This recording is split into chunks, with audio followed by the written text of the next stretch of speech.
Hello and welcome to Movie Buffs, a show where the action is the juice and where we live our lives a quarter mile at a time. I'm Cisco from Misfit Minded. You can follow me on all the socials at misfit_minded and my website, misfitminded.com. And I'm your other host, Shani B. You can find me on all the socials at It's Me, Shani B. Each week, we take the red pill and use our certain set of skills to break down the best action films of all time. Today, we're talking about the 2004 Quentin Tarantino vehicle, Kill Bill Volume 2. Her friends betrayed her and left her for dead. Well, I wasn't. On April 16th, I've killed a hell of a lot of people to get to this point. the bride is back I'm the deadliest woman in the world. and has taken a solemn vow. I am gonna kill Bill. You and I have unfinished business. You ain't kidding. Rated R in theaters April 16th. Oh man, that just takes me back. Yep. If you haven't seen it, as shown in the trailer, the bride continues her quest of vengeance against her former boss and lover, Bill, the reclusive bouncer Bud, and the treacherous one-eyed Elle. To get this bullet train started, let's take the listeners back to April 16th, 2004, 20 years ago, 20th anniversary. Wild. This was made in the US on a budget of $30 million. And it made pretty much its budget back for opening weekend, 25.6 million. But ultimately, it grossed a total of 66 million domestic, so doubling its budget, and then 154 million worldwide. So, all in all, pretty successful movie and franchise, I would say. Which brings us to our first segment called Getting the Band Back Together. I don't have friends. I got family. In this segment, we take a slow motion look at the filmmaking choices that went into the film and the ass kickers responsible. This movie was written, of course, by Quentin Tarantino, written and directed by Quentin Tarantino, who also did Kill Bill Volume 1, Pulp Fiction, Reservoir Dogs, to name a Yeah. few. And to get into the filmmaking, let's talk about our fandom for QT. Tell me about your relationship to Quentin Tarantino and his films. I love him. He is like one of my go-to answers. Someone asks me who's your favorite director, usually up there at the top or near the top of my list. Excuse me, jeez, for his style, his love of the B movie, which I also share, and people look down on it, but Quentin Tarantino, he takes those tropes, he takes those low budget vehicles, repackages them, through this postmodern lens with his own style, with his own music, his own characters, is like his own Tarantino verse, and I just love it. Like every movie, I have all of his movies on Blu-ray. I will continue to always see one of his movies. Like I think I texted you Once Upon a Time in Hollywood was on FX. I was just flipping through channels, and it was pretty early on in the movie, and I was like, well, I guess I'm just watching Once Upon a Time in Hollywood now. Yes, So exactly. his movies just suck you in. They really do. There's such great energy, such great dialogue and characters, and The Bride being like one of the best. So yeah, what about you though? I mean, I'm a huge fan of his. I like almost all of his movies. Some of them I'm not necessarily trying to rewatch all the time, but I can Right. never ever disregard A pretty the impeccable style and track quality. record, yeah. Exactly. Like whether or not the movie is like for me is kind of irrelevant in terms of the quality of his filmmaking and just how thoughtful he is and how invested and how much he loves movies. I think I love him so much because I love movies and he is a director who so clearly loves movies. To your point about the B movie stuff, I feel like he gives them such respect that Yes. it makes me be like, yeah, they actually are They're kind of good. good. Yeah, you watch the Yeah, they right ones. represent. They're really good. Like it's not just Tarantino making this Yes. up. He's just taking old stuff and making it new again. Um, Yeah, he's giving us all a window to be able to go back yeah, and explore and enjoy these pieces, which I also really appreciate. I feel like he's a kind of filmmaker who loves film in such a way that he gets people who like his movies to become film heads. And I love that about yeah. him. I've Um, found so many movies through Tarantino, and I'm sure a lot of other film bros have. I say that lovingly, as a film bro. Um, yep. and I also think like to your point, like his love of all movies comes across because and that's the thing of like you don't necessarily want to rewatch some more than others, but like you're in the mood for a revenge tale. He has a revenge trilogy in his filmography with Kill Bill, Django Unchained, and Inglourious Bastards. There you go. Yep. You want to watch just like kind of a hangout drama? You got Once Upon a Time in Hollywood, Jackie Brown. You want like you want a Yes. crime movie? You got Pulp Fiction. You got Reservoir Dogs. So it's like it's like whatever mood you're in, like and that's why I'm kind of liking Once Upon a Time in Hollywood a lot lately. It's just like I love hanging out with those characters. Like Ugh. they're just like so fleshed out, and like I think the first scene that came on when I was flipping through channels was when Leo started crying outside of the restaurant, and Brad puts the shades on him, and he's like, "Here, put these on. You don't want to cry in front of the Mexicans," which is like one of my favorite lines. It's just like so funny, and like we can talk about. I think we can use this segment kind of to talk about too, like the rumors of his new movie. It was recently announced that Yeah. his new movie, The Movie Critic, which had all these kind of rumors floating around it, like Shane Gillis was going to be in it, for example. Brad Pitt was like attached, but then people, Yeah, maybe even Paul Walter yep, Hauser Paul was Walter rumored to be a Hauser. part of it. People were saying that like, so then there was that, but then people were saying once Brad Pitt got attached, maybe like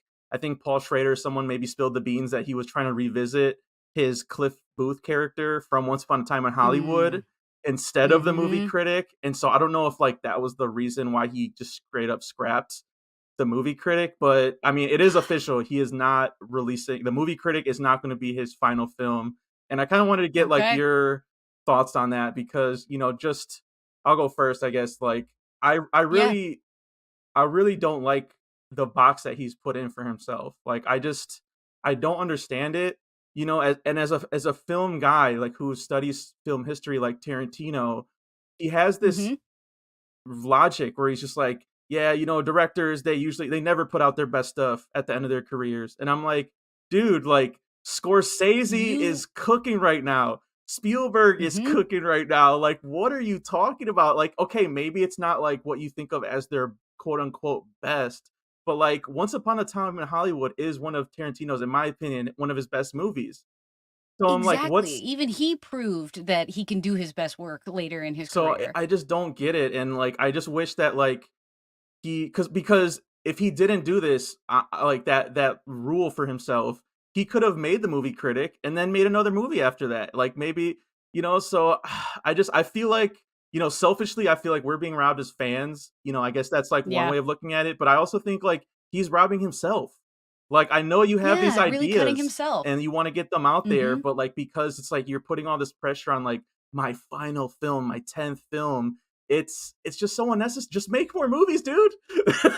Well, it's the wrong kind of Yeah, pressure. Exactly, like the times they are a changing, as we say, and every generation, I think filmmakers' career longevity stretches, like yes, I think that's true historically, that as filmmakers get older, maybe they're not as involved in the projects, maybe they're just taking, the check or something, but that's not what filmmakers today are proving to be, their Clint legacy. Eastwood And just wrapped his certainly a newest filmmaker movie. like He's like him. 94 years old. Yeah, Clint Eastwood, oh my god, dude. And I Yeah, still yeah, he's will watch 94 them. and He's still still doing yeah, it. he's putting threesomes in his films, like, Yeah, he is eternally gonna do whatever he wants.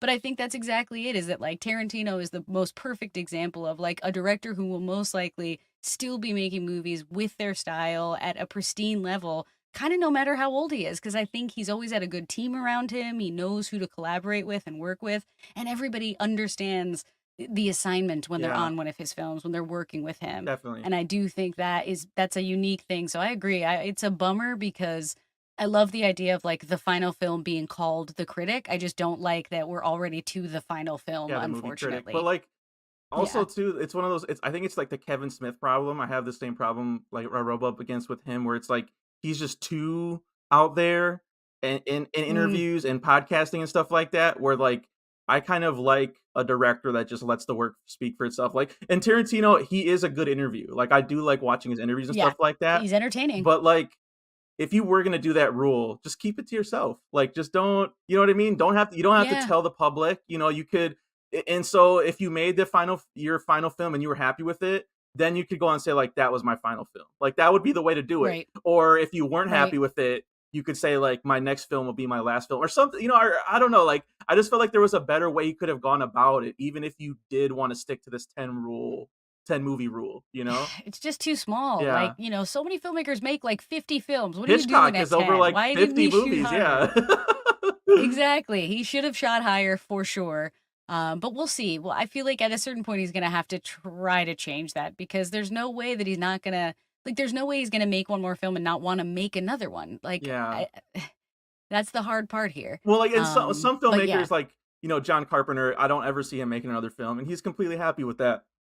And I love that Yeah. for him, like, that guy is just thriving in retirement, and he's just, like, making Yeah, I music mean, now. he's out here to produce Yeah. because I think that's something that Quentin Tarantino's like I guess like underestimating too is that he might not necessarily need to be the director, but that doesn't mean he won't like make more films in terms of producing and mentoring and guiding the next generation of Or, like, filmmakers. writing, like, I read his latest book, Yes. Cinema Speculation, was, like, pretty good, and his novelization of Once Upon a Time in Hollywood, like, if he wanted to, like, novelize, Right? like, one of his movies that he already made, like, that would be cool, I'd be down for that, you know what I Yeah. mean? Like, so there's other routes you could go, it's just yeah, it's one of those weird things where, like, he's an eccentric character, and, Mhm. he's got a family now, so again, he could have used that, like, being like, "I wanna spend more time with my family," instead of being like, "It's my final film," like, I don't get it, but that's Tarantino. That's why we love him. You know what I mean? So, Yeah. um, Yeah. He is a I just character wanted to to your address that point for because that sure. was like in the news this week. So it seemed Right. like we had to talk about it, address the elephant in the room. But Yeah. Yeah, just like a thing where even Hollywood couldn't handle this box that he put himself into because like so much of the reason why it's getting shelved too, like a lot of people are saying is because of the rumors, because people are just saying so much about what this film's gonna potentially be could be, that are yeah. like not actually connected to it, that have nothing to do with the production. And that just like really ruins Hmm. it like sours the experience. I feel like there's like a magical thing that happens in LA when Quentin Tarantino is making a movie. Hmm. Everybody gets like really Oh yeah. excited and everyone is sort of like paying attention and weirdly, because of this movie, it got so strange where people wanted to try maybe to Yeah, the attention influence is like him. different. The energy is And different around it. Yeah. yes, And yeah, which I don't again, think it's that's his gonna own work. doing. You didn't have to do it. That's true. That's true. But okay, let's talk about Kill Bill Volume 2. Came Yes. out pretty Yeah, early in yeah. his career, relatively, after Kill Bill Volume 1, what do you think of like the filmmaking when you think of this one? Um, I mean, I think of the Kill Bills as like another peak, like a definite peak in his career where like he has learned so much from the films of the 90s, which were like his raw talent. And then here he is like thinking so much further ahead. He's doing so much. And, in terms of I like thinking mostly of Kill Bill Volume 1 and 2 as an entire yeah. movie because it's hard to compare the two of them because they're doing two different things. But I will say I think like he peaks so hard in Kill Bill Volume 1 in terms of action. And then in number two, he's focusing so much more on the storytelling, on Which those makes sense scenes. if it's one movie, you know what I mean? So, that's why Yes. it's hard, and Yes. he has since put them together. We kinda talked about this in volume 1 because I watched The Whole Bloody Affair, which he's only screened at his theater, the New Beverly, in Fantastic. LA, but, you can find it on the internet. I highly recommend it. That is the way I usually watch them. I did just watch volume 2 for this episode, but, seek that out because I think it does work better as one movie, like you're saying, Yes. because of that. Yes, Yeah. absolutely. But I think there are just pristine pieces of this, his when he does black and white, it's so clean and it sparkles. I think he's one of the clever users of voiceover and even when people deliver straight to camera, like he just has a way of doing that that doesn't really take you out. It actually brings you in, which I Yeah, really playing with the appreciate. medium, like, I love that, Yes. like, every time they say "B," like, it's bleeped out, and then Yep. which leads to that, like, hilarious review in this movie. I said review, hilarious reveal in this movie where, he's Bill finally says Beatrix, I think it's Bill, and it's cut Mhm. to her in the classroom, and the teacher is calling out the names, Beatrix, ding. Yes. Which is Yeah. it's you don't need that, but it's like that's one of the things that, you can expect in a Tarantino movie is all these like, idiosyncrasies, you know? Yeah. Yes. Yeah, thoughtful things. I love me some inserts, and he has such amazing inserts, like the mace really close to her Oh, eye. yeah. He changes the frame, like when she's about to get buried alive. Yeah, He the uses split box, the screen. Like boxy. he's just thinking so far ahead and trying to be like, how can I make this so exciting to watch, even though the content is already Yeah, exciting to watch. And I love that about this, especially because this one is not as action heavy as the right. first volume. So he found a way to let the medium create that excitement and momentum. And, the music and score is I was just gonna so mention good. that. I don't know, like, something you have a lot of great, like, needle drops in the first one too, but, like, something about rewatching this, I was like, "Man, the music just hits so good in this one," like, where, Yes. when she finally meets her daughter, and she's tucking her into the bed and they play that song, like, that's so Yeah. good. It's so sweet, and Yep. then you get The rearrangement of Bang Bang when, she's coming around to get to Bud, and it's just sort of subtle and underneath everything, but that song is there because it's carrying through mhm. the same energy. Yeah, and that they do play that, like, like, Of they do play course. they have to play that, but yeah, RZA Got on the to. score, I think he was, like, the perfect another guy who clearly has a love for karate movies and those B Yes. movies, from back in the day, so perfect Yep, choice, he yep. completely understands the assignment, like we said. And a little Rob Rod too, Mhm. his homie Robert Yeah, at Rodriguez the is in end, at the here with the credits. influential Yep. music. Yeah, I just love that transition too. Like it brings everything home Yeah. for me. And I love, yeah, I just love their team dynamic. I love that they feel like one Yeah, I another, but wrote they're the also the final distinct. line, in text. "The lioness has joined her cub and all is right in the jungle." So sweet, so Yes. cool. So sweet. Yeah. Yeah, I mean, I think he just as a technical filmmaker, everything is always there, but then also it's an interesting story that he's telling, like it's a revenge tale, but it's also about wrath. Yeah, Every person in this story is really making other people pay for their wrath, and then that is what undoes them. Like it's Bill's wrath that sets her on this path of revenge. If he could just accept it, let her go and have what she wants, then we wouldn't be here. Like there would be something else. and that's one of Um, my other favorite lines that I wrote down from, Michael Madsen, Bud, when he's like, "She deserves her revenge, we deserve to die." Because he yep. unders as much as, like, he's a fuck up, and, like, clearly not doing well in life, he understands, I think, more than anybody, in that Yes. clan that, like, Yep. she's going to have her payback one way or another, and we're just gonna have to either fight back or die, Yeah, like that's right. Yeah, we have to accept, like what we've earned Yeah, basically through our behavior. And I appreciate that too because I do feel like even, just like in the first film there are like different sections that can feel like films within a mm, film. He's still able to do that just in a different way, like with the Pai Mai scene and the final chapter yes. when she's doing face to face, like they both feel they have different color palettes, they have different quality of grain in the film. Like everything is so well thought out, and I am obsessed with it. Her outfits, like, we don't have, like, the iconic, like, Bruce Lee yellow jumpsuit in this one, but, like, I still like, the different, hairstyles that she has in here, like, when she drives is in Mexico, Yep. and she's got her hair styled that way, and then they style it differently, like, when she's pregnant and she finds out it's, like, more curly, and draped Mhm. down, and she still gets, like, bloody and messy for sure. I mean, Of like, all the course. time, like, when she's buried alive, which another hilarious reveal when she, like, storms into that diner and she's like, "Can I have a glass of water, please?" It's so good. So again, some of that humor that shines through to keep away from this really dark story at the end of the day, like, that really shines through, I think. Yes, Mhm. yes, yeah. Everything is mirrored in his filmmaking, and I really appreciate that because that's not an easy thing to do. But there is both serious drama happening and also comedy, and that is reflected in the filmmaking. So I think, like filmmaking wise, this movie is equally as pristine, and I just feel like every one of his films, pretty much since the Kill Bills, Mhm. are absolutely pristine. Oh, Like yeah. again, regardless of whether or not you're into the stories per se, the filmmaking never lets back I think after that's these telling films. that, like, for all the think pieces that have been written about Tarantino's work, you can't knock the filmmaking. There's, like, no one that will ever say, like, these are badly made films. You know what I mean? Never. Because you can't. Never. You can Yeah. talk about, like, the content of the writing and stuff like that, but yeah, filmmaking, you can Yeah, the always expect quality. top notch. Yes, exactly. Exactly.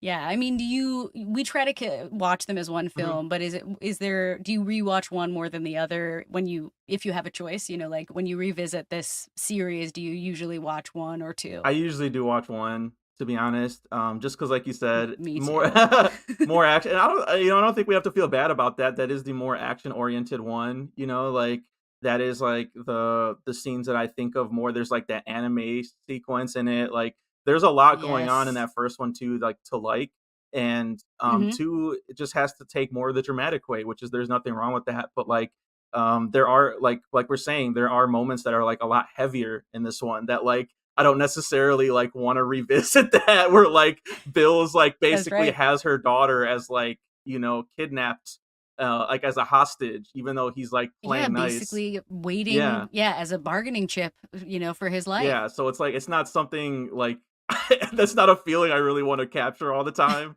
But it is nice to like have this ending, to it, that closure to the story. So I still like Volume 2 as well. Right, right, totally. Okay, okay. But yeah, you said you're the same. Yeah, Yeah.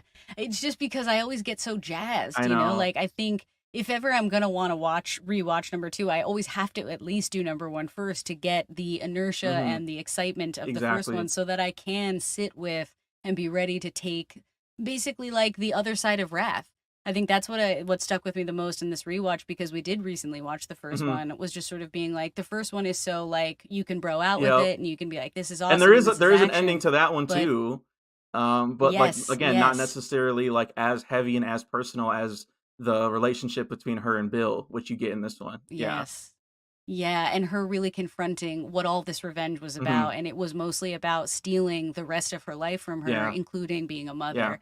And so I do feel like that piece of it is really powerful. And Quentin Tarantino doesn't always get like an amazing rap for thinking about like women's issues per se, but he really does have an interesting But his way of female still putting a characters heavy are weight and also are value. always great, like, they really They're always are. badass. Like, It's true. even It's in true. Death Proof, which is one I don't necessarily, like, revisit that often. Dude, I actually rewatched Death Proof a lot. I like that one I a mean, the lot. female characters in there are, like, pretty cool. Like, I that's another Yep. one where, like, every time I rewatch that, I'm like, he just writes female characters in a way that's, like, different from other guys, you know what I mean? Like, where he just Well, he writes them as if they're Right. male characters, and I Exactly. think that's what's so amazing, but that's also what I love so much Yeah, about they're into, this like, film old is that movies and, like, he cars, and it's like, "Dude, these are not how teenagers are."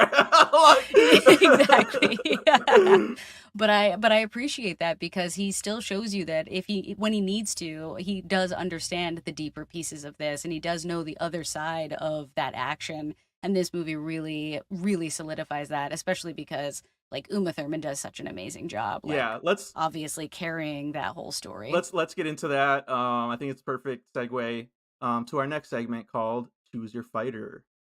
Welcome to the party, pal. This is where we take a look at all those bros and babes that flex their acting muscles, and sometimes they're real muscles for us movie buffs. And of course, as we were saying, this film stars Uma Thurman, David Carradine, Michael Madsen, Daryl Hannah, and then Michael Parks two times. Yeah. Which is one of those things where, like, I always Yes. forget, and it's kind of shocking. Mhm. It's amazing. The transformation is It wild. is again, one of those interesting choices that Tarantino made to cast him as Esteban, where he could have just cast a Mexican actor, but, again, Tarantino He wants that character study work. He wants in he terms wants of that actor with a politics, capital Tarantino's A. not the best, like we were saying. Uh, This is true. but, yeah, as far as the performances go, I mean, oh, man, Uma Thurman, every time I watch this, I'm just, like, completely amazed at, like, Yep. everything she's doing. Like, there's just so Oh, much intensity, but then, like, I think the delicateness. yes, I think that's the part that, like, that's what I'm saying, like, the heaviness, like, the part that moves me the most is, like, when she does meet her daughter at the end and you just feel her, like, paralysis, basically, of, like, stunned that she was mourning her child. You get that, like, in her face and her emotions and, like, there's anger that Bill has, like, kept Yep. this from her, like, she lost out on years of her childhood, like, all of this Mhm. is just, like, in her performance, and then she's kinda wipes away her tears because she doesn't want her daughter to see that, like, she wants to have a good memory, the first memory of her to be a good memory, and it's, like, it's so layered and so, like, God, like, and she's so It's good. really Like, it's beautiful. a lot of Yeah. non-verbal acting that she has to do in that scene. And other moments, like when she's confronting Bill, like when Bill's like, I overreacted. And she kind of like sits in her seat and she goes, you Mhm. overreacted. Like Yeah. like a lot, again, her physicality is just like so where she's just like, bitch, like, no, like that's not an apology. I like if That's right. you're going to die, but like that's how you're gonna apologize to me before you die. Um Especially like when he says to her, for the record, it's not very nice to let somebody think that oh someone my they really god, I care about know, is dead. I was dude. like, guy, look in the Yes. mirror. Are you serious? You can't say that to her today. Not today. Yeah. And I mean that, and that brings me to like David Carradine too, perfect villain as Bill, Epic.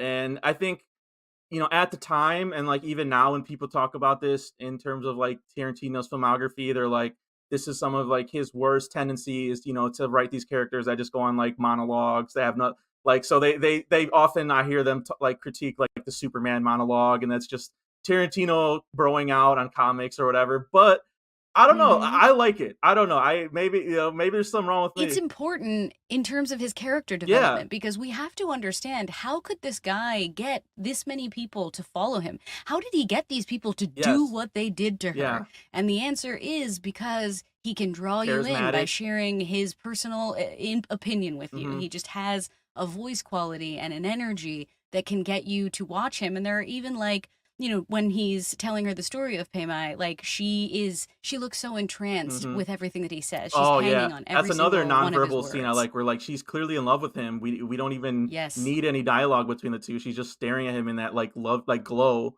that you see Yep. whenever couples are in love with each other. That she's expressing in that moment. Like, again, Uma Thurman, incredible performance. How Yes. Oscar worthy performance in these two movies. Like, just Seriously. insanely good Mhm. acting. But yeah, I to the Bill point, like I think it makes sense in the movie. He ties it to B, and like, Yes. the double life that she's living, but also like it is kind of like he is a comic book villain in a way. You know what I mean? Like this could easily read as Yes. like a graphic novel or something.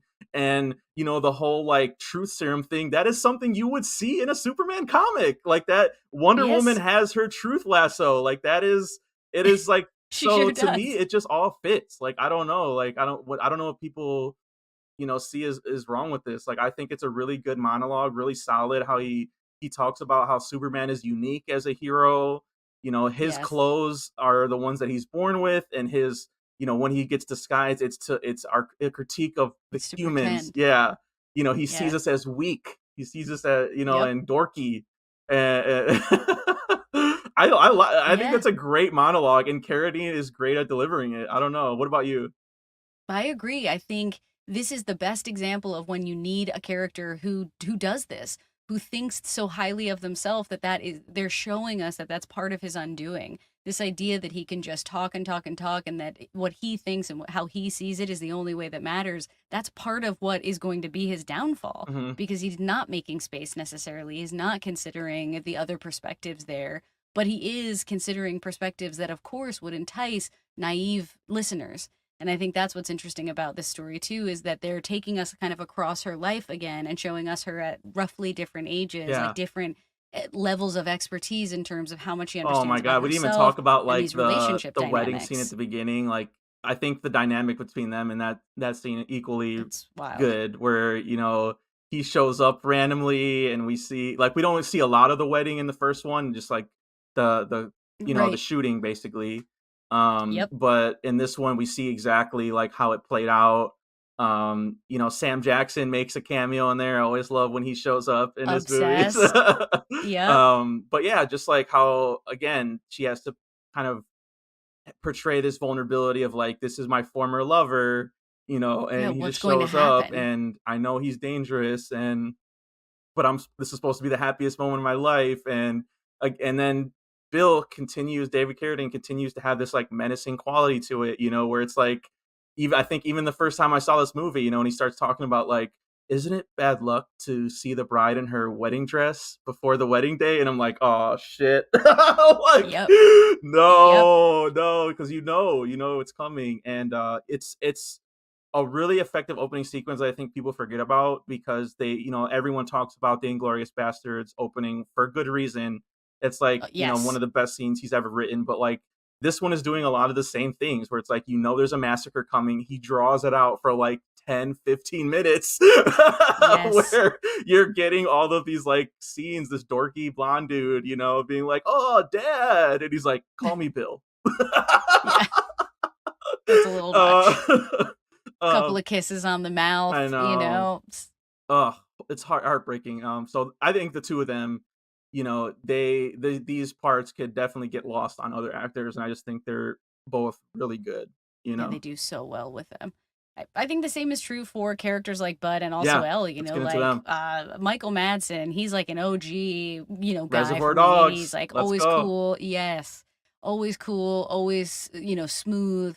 And he is such an interesting character in this. We only get to see a little bit of him in the first part, and to have a little more time with him and I to mean, sort he of gets more see than Elle that, like, though. You know what I mean? Like he does. I know I want more from Elle, but I just feel like, man, she does so she much does. with every little inch of screen time she is She given. does. Daryl Hannah for the win for Yes. sure.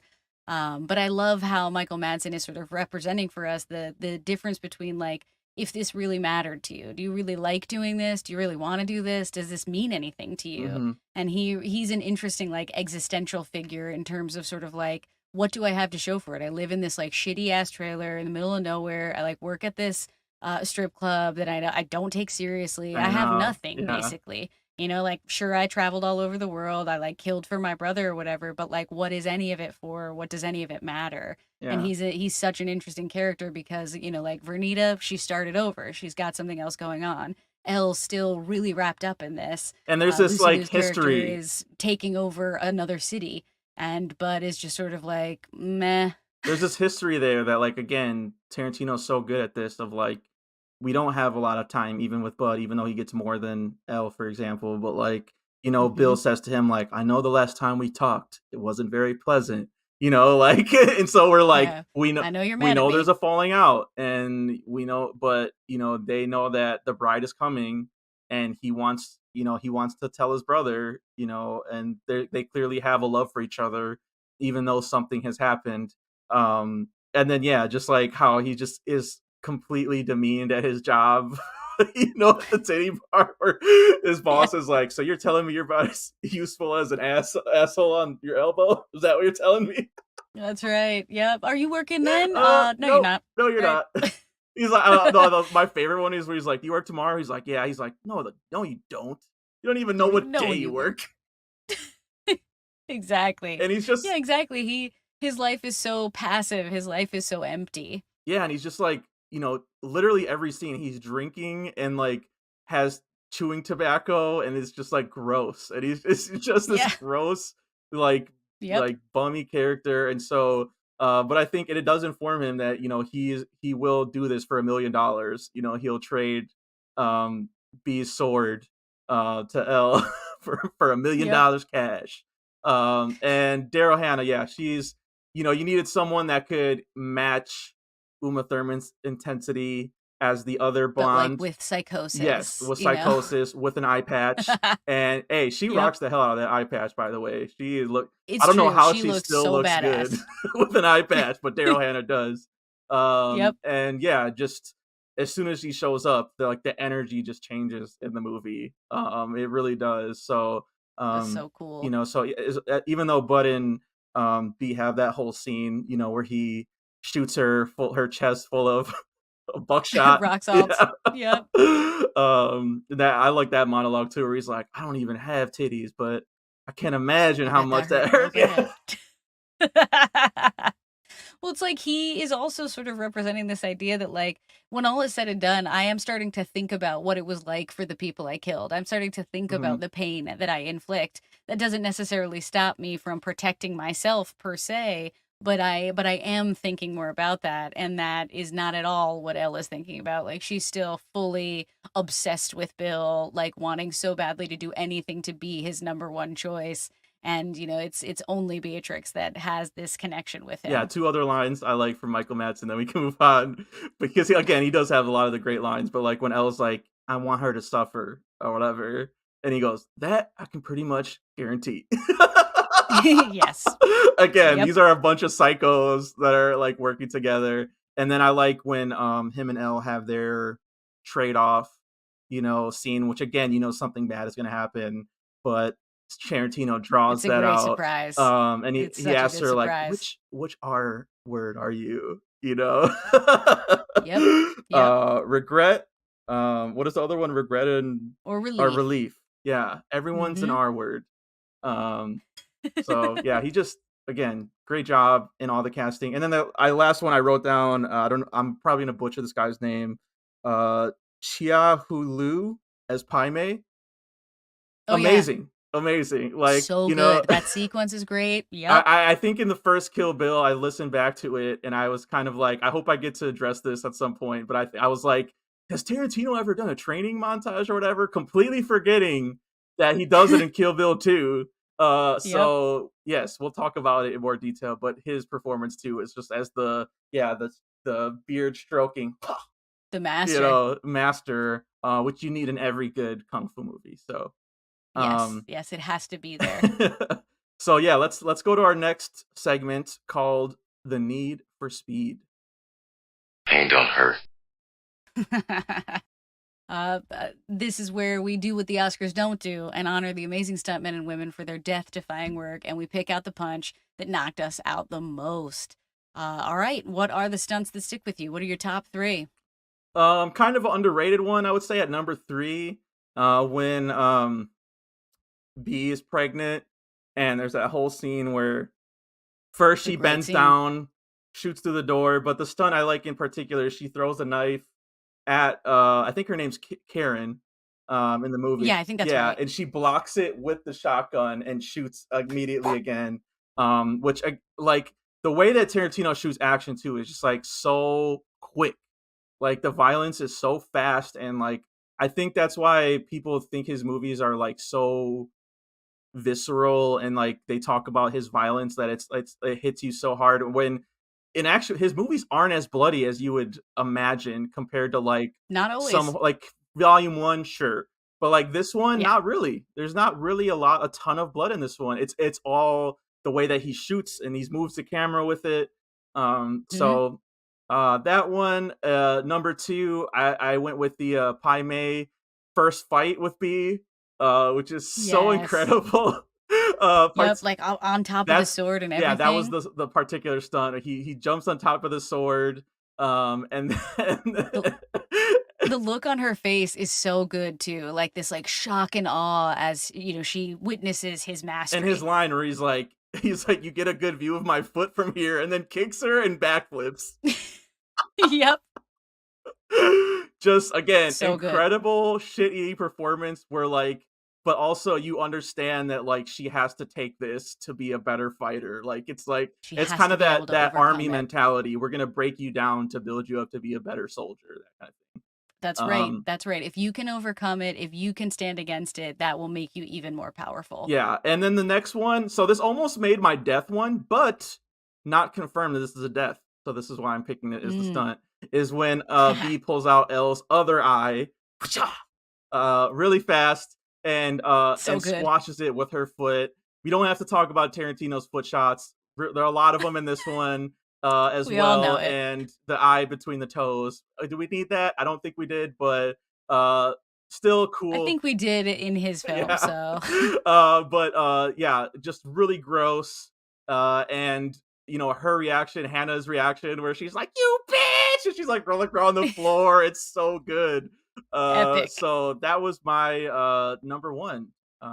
What about you? What Yes. are your favorite stunts? Nice. I only have a couple Okay. here. I really like when Bud blasts her with that rock salt. The Oh way that yeah. she opens the door and immediately flies back on the wire, it just looks so Yes. cool. And to your point, it's like that visceral moment of it was all quiet and moving slow, and then bam, something Yep. insane happened. And I love how like the I was reverse of just gonna that say takes that. place when she, They yeah, when do it she again. gets They into the do it fight with again, but Elle, right? Like inside the flying trailer. through. Yep. Perfect. Yes, yes. So, so good. And I think I really like, that whole fight sequence between her and Elle. Yeah. Like, there are so many There's good so stunts in it, many. but I love when, Elle flies at her and she's able to catch her in the air and just throw her That through was gonna the be bathroom if wall. I didn't pick the eye plucking, that was gonna be, like as far as, like, action stunt, that was also my favorite in that sequence. It was really good. Epic. And I love how much they destroy that trailer. an honorable mention, just because I'm not sure how they filmed this, but, like, just Uma Thurman inside of that casket because, like, you know what I mean? That is, like, one of, like, Yes. the more horrifying deaths I can imagine is being buried alive, and And crawling and out, like, so, fuck. again, you get this really drawn out scene where you're in this coffin with her, and it's I'm not claustrophobic, but, like, dude, that would be horrifying, like, to think about Even that the you'd be way it's shot, when she can hear the noise and the light is always getting smaller Yep. with each noise, She can like, hear the car so driving clever. away. And yeah, that whole scene leading up to that where he's like, I'll spray your fucking eyes out with the pepper spray. That's right, I Yeah. was gonna give you Yeah. this. I'll blind you. Wise So good. choice. Wise choice. So time for our next segment, and we call this one Death Proof. If he dies, he dies. This is where we take a look at the movie's body count and we see who bit the dust the hardest. All right, what are your number one kills here? Death Proof, named after Tarantino. Gotta shout that out. Yes. Good That's enough to be a segment on the show, so he's good. That's right. Number 3, I have the El Paso Chapel Wedding Massacre, which Be is good. actually a rehearsal, which corrects people at the beginning, even though it's That's right, reported. there actually never was a Yeah. wedding. Mhm. And again, this is another Tarantino where you would think that this is a violent scene and you don't see any of the mass shooting in it, which I think is Mhm. more effective. It pulls Yes. out of the chapel and there's a crane shot and you just see the chapel and you see like gun flares inside of it, but you don't see anyone dying. So that one, Yeah. really like how you did that, really effective. You already see like B getting shot in the head in the first one. You don't need any more than that. That was That's bad right. enough. Number 2, I'm gonna go with the 5-point exploding heart technique with Bill. So good. Yeah, the subtle blood that he coughs Yep. up right when she And gets the it music done. drop that. Yes. And Bill, his shock. That's like the first time we see him like not in control, and he's like, "Pie mate taught you the 5-point exploding." And she's kind of crying too because again, there's this love between them still. She just killed the father of her daughter. It's She complicated. doesn't want it to be It's this way, complicated. but she has no choice because if she doesn't kill him, he will kill her. Yes. That's like the tragic And part she of wants this, a is good they life love for each her other so daughter, which much, she but can never have if Bill is still alive. You know what I mean? no, So, not with him around. No way. and number 1, which it's just so unique. It's not. I don't think I've ever seen it in another movie. It's just Michael Madsen getting bit in the face like 5 times by the Black Mamba. It's such a surprise. Such a surprise. Again, Elle has something up her sleeve. You're not sure like what. But he's monologue just like Bill. He's doing all these monologues, and Elle's just silently waiting, biding her time, and just Yep, just and then and then I love her like maniacal monologue back when she's like, "So here I have all these yes, notes she's that I've written reading all down." of the Black Mamba like a typical bite. Yep, the time frames, the locations, like she's done so much research so that she can basically just like tell Which you honestly everything about the makes it pain you're worse. in. Like it's already bad enough you're dying Yes. from a venomous bite, but like to hear someone like gloating and like laughing in your face while you're dying, like and she even says that like Yes. in your last pathetic breaths, like or whatever. It's just Yep. God, it's so conniving and so good. And I do like that it Epic. like kind of comes back maybe to bite her in the trailer. Again, we're not sure if she dies or not. But if they do a That's Kill right. Bill 3, I would love for Daryl Hannah to come back and be like a blind master, like she's Daredevil basically. Wouldn't that be so cool? That would be fucking Yeah. awesome. Yes, yes. I mean, I want more of her regardless. So Yeah, yes, I don't know I don't think she's acting anymore, but I'm sure she would, come back in the ring she'd with come out. Yeah, Tarantino. she'd have to come out of retirement for it. What about you though? Nice, nice. The Black Mamba is really good. I love that surprise. It's such a funny thing too because it's sort of like he's there waiting for Beatrix to kill him, Yes. and he doesn't at all suspect that it's going to be Elle, Yep. which is like, duh. This bitch has no Nope. allegiances. I also like that culminating kill of Bill. Like being able to get to the point where it's like she may not want to do this, but she has to. She Mm, has no choice. yeah. But I think I go with an existential Okay. kill this time around because I do feel like taking Elle's other eye really kills her spirit. Okay. Like the way that Oh, she is okay. I losing get her it. shit Yeah. in that trailer. I just remember that every time, like the screaming, the wailing, the panic in her Yeah. voice because she's like, if it were me and I took someone's eye, I would be taunting them and toying with them and ready to torture them. But that's not Beatrix's style. So instead, she does this to herself. Like And the it always sticks with me. lead up to that fight kind of steps it up where it's like you want her to kill this bitch, like, because she's You like do. she's being like, you know what I did? I killed that old fool. Your Yeah, I master, yeah. poisoned his fish heads, like, and you get Yeah, that's a good kill that too. flashback. Yeah, I guess that's another honorable mention. You just keep behind like, Mm. oh, you know. You treacherous dog. um yeah, and just I mean, that's probably, if we don't do like best line, but that might be the best line of the movie too, where you don't have a It's future, good. bitch. Or like, bitch, she Yes. goes, bitch, you don't Yes. have a future. Dude. I uh also Gets love me when pumped she every is time. like, I killed your master and I'm gonna kill you and take the sword, which will become my In sword, the which will soon foreseeable become future. my sword. Yeah, Yeah, she has a lot of really she good does. lines. Like the dialogue in this one it packs as much punch as Again, the you action can't does in the complain first. about Tarantino's dialogue either, because even though no one Can't do talks it. like that in real life, it's like, I don't want It's epic. his characters to talk like real people. You know what I mean? Like, No, I that's don't. not why I watch Tarantino movies, to be No. transported to reality. Exactly. um, yeah, that takes us to our next segment called Exit Come on, don't bullshit me. Wound. This is where we talk about the film's imperfections and decide whether they are fatal hits or just minor flesh wounds. Where are your questions and plot holes? I think we touched on some, but this movie's so good, so it's kind of hard to find some. Yeah, I just wanted to say I love that, like, this is like a month into like having our audio drops and they still make us laugh. I think that's how you know they're good. They make me really happy. Yeah, I'm looking forward to them, honestly. I think, again, it's tough because this was supposed to be one movie and they released it in two, so I do kind of rub up against the running time. It's like 2 hours and 15 minutes or something.